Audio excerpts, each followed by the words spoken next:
I want you to hear this story first. Mark Horwath is here. Mark, how are you? Great. I don't like it's. I'm looking. It says homeless advocate here. I'm not sure if that's how I should address you or not, because your story is incredible. First of all, you were involved in the television industry in a pretty large way for a long time. Yeah. Tell me what you did. From 1990 to 1994, I was directly responsible, or one of the people directly responsible for television syndication, making sure we got shows like Wheel of Fortune, Jeopardy, Married with Children, so on to television set. It was the manufacturing end of television. There's a big section. You know, people think huge business. Oh yeah, huge, big, huge. Lots of stress, lots of money. I never met Vanna White. No. But I'm the guy that got Wheel of Fortune to your TV set. I actually met Vanna White once. Well, you're lucky. I know. And then things went bad for you.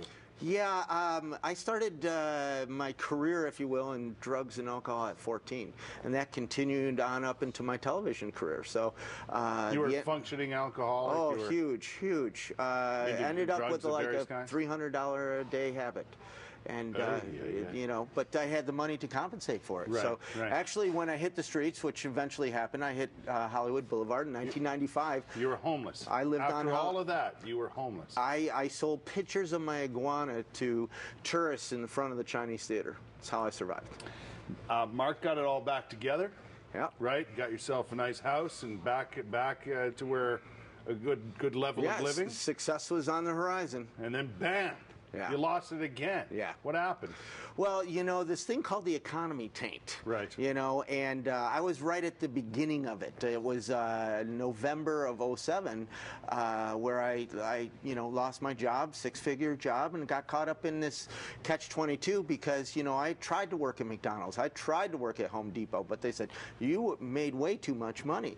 And I had progressed into nonprofit marketing, nonprofit television, and everything was getting cut. So I was in that middle where there's nothing I could do to find a job. So at some point you decided to do this, to take a look at homeless people, right? Because to be honest with you, I think, you know, for homeless people and for people in general who are not homeless, it's a difficult thing to grasp, because here in the Byward market, we run into people every single day who are homeless and have hit bad times, but we don't understand how they got there. Right. And that's the trouble.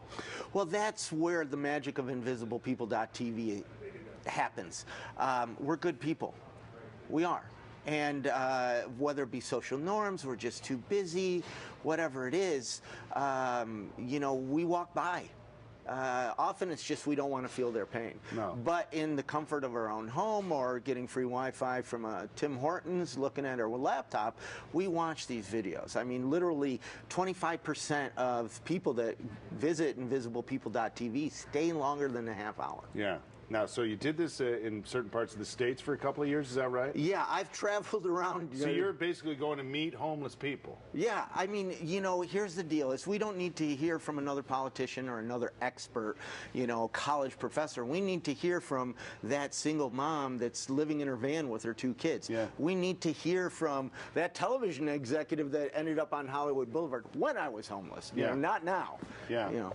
So you did this for a couple of years in the States, and you weren't going to do it anymore. Well, I just wasn't going to. I was maybe going to do a couple of short trips. I wasn't going to do this, you know. I mean, here I left Los Angeles this year, June 15th, and I don't get back to November 5th. Mark was actually contacted by the Canadian government. Well, I was speaking in Calgary, and when I got off the stage, I kind of hinted. The Calgary Homeless Foundation and Community Action Committee said, hey, come on, we represent part of the federal government, and we'd like you to do this around Canada. So you're going across the country right now? Oh my gosh, I started in Victoria July 4th. I've been everywhere like Yellowknife and Calgary, Edmonton. Whitehorse, Fort McMurray, Red Deer. I mean, there's. Are you doing any shooting here? Oh yes, I was out on the streets yesterday. I'll be out on the streets later today. Went out with your Salvation Army here, which is doing an amazing job, and was over at the Oaks program, which is a managed alcohol program. Yeah.